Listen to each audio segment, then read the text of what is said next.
जय माता दी। आज सुनेंगे नवरात्रि के 8वें दिन माँ महागौरी की कथा। शारदीय नवरात्रि के 8वें दिन माता महागौरी की पूजा अर्चना की जाती है। यह दिन दुर्गाष्टमी के नाम से भी जाना जाता है। इस दिन कन्या पूजन करने की भी परंपरा है। तो चलिए इस शारदीय नवरात्रि के परम मंगलमय अवसर पर आज हम श्रवण करते हैं देवी महागौरी की इस सुंदर पौराणिक कथा का। आइए आज की नवरात्रि व्रत कथा आरंभ करते हैं। शारदीय नवरात्रि यानी माँ दुर्गा की पूजा आराधना करने का विशेष सुगुण समय है। नवरात्रि के 8वें दिन माँ महागौरी का स्वरूप अत्यंत सुंदर, दिव्य और शोभायमान लगता है और इस दिन पूर्ण भक्ति भाव से उनकी पूजा आराधना की जाती है। उनका वर्ण शंख, चंद्रमा और कुंद पुष्प के समान उज्जवल श्वेत रंग का है। उनके वस्त्र और आभूषण भी श्वेत रंग के हैं। माता की 4 भुजाएं हैं। दाएं हाथ में अभय मुद्रा और त्रिशूल है। बाएं हाथ में डमरू और वरद मुद्रा है।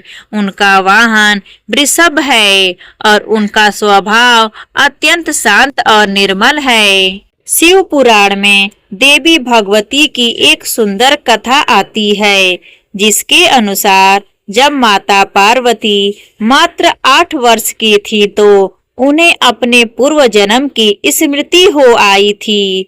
वे समझ चुकी थी कि उनके पूर्व जन्म में वे दक्ष प्रजापति की पुत्री सती के रूप में थीं और उसी जन्म में भगवान शिव से उनका विवाह हुआ था।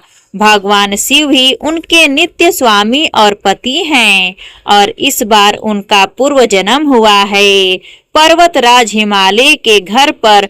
और उनके इस जीवन का लक्ष्य भी भगवान शिव को पति रूप में प्राप्त करने का है। जब उन्हें इन सभी बातों की अनुभूति हो गई तो उन्होंने भगवान शिव को अपने पति के रूप में स्वीकार किया और उन्हें प्राप्त करने के लिए महाभयंकर कठिन तपस्या करना आरंभ कर दिया। हिमालय की कठोर चट्टानों पर प्रचंड गर्मी और भीषण ठंड में माता ने वर्षों तक तपस्या की।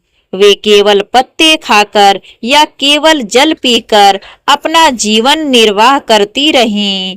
कई बार उन्होंने भोजन और जल दोनों का त्याग कर दिया और मात्र हवा पीकर जीवित रहीं। इस कठोर तपस्या के कारण उनका कोमल शरीर श्याम वर्ण का हो गया।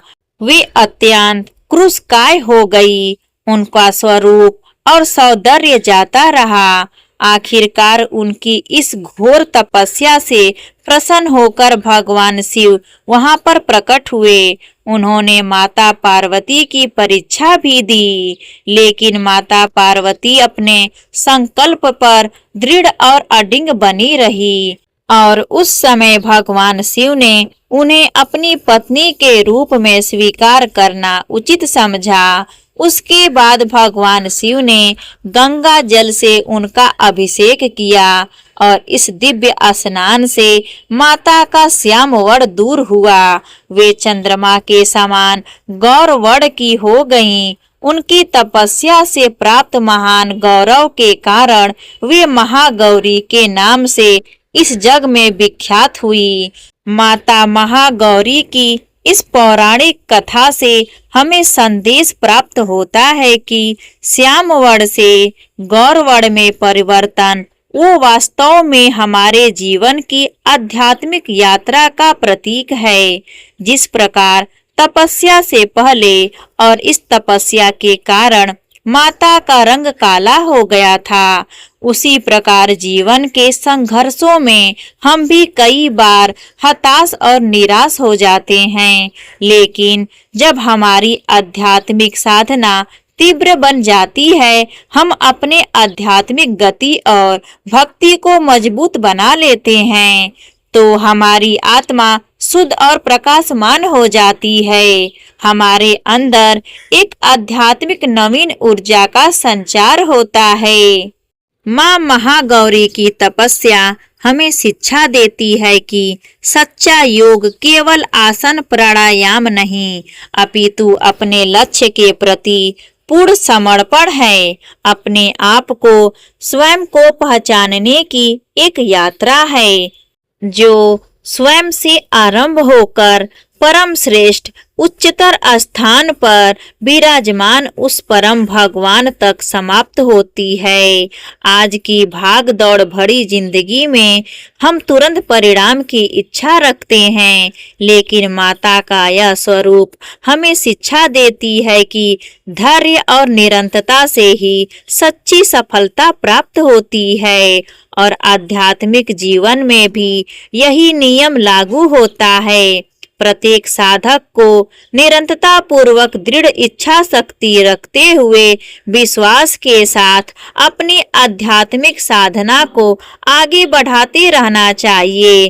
शारदीय नवरात्रि के 8वें दिन यानी महाअष्टमी के दिन माता महागौरी की पूजा आराधना करने के लिए सबसे पहले प्रातः ब्रह्म मुहूर्त में उठ जाएं, स्नान इत्यादि से स्वयं को स्वच्छ करें और संभव हो तो श्वेत गुलाबी या हल्के रंग के वस्त्र धारण करें।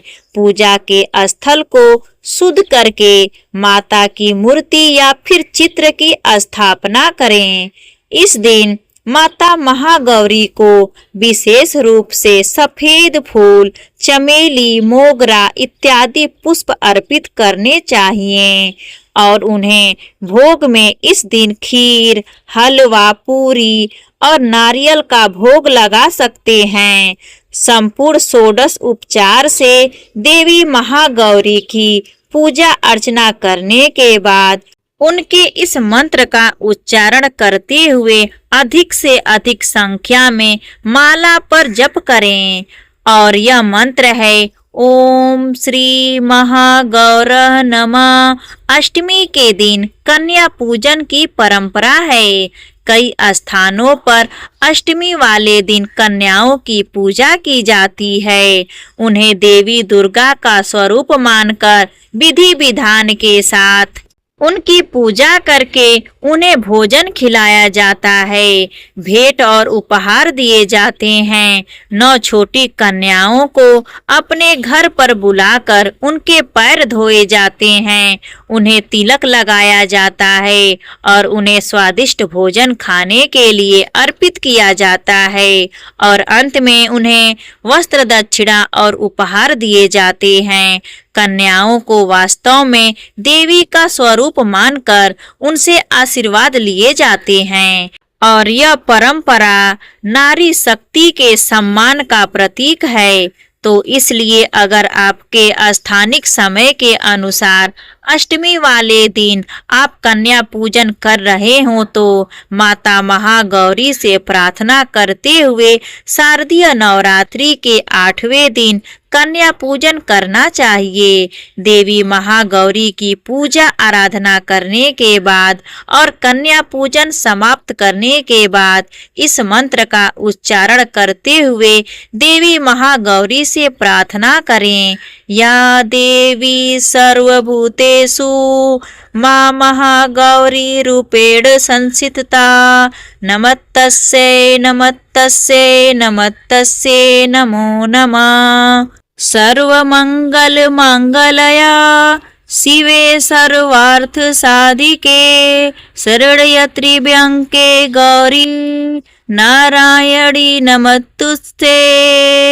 माँ महागौरी के चरण कमलों में प्रणाम करते हुए हम उनसे आशीर्वाद की याचना करते हैं कि वे हमारे जीवन को आध्यात्मिक दिव्य आनंद, पवित्रता और भक्ति से भरपूर कर दें।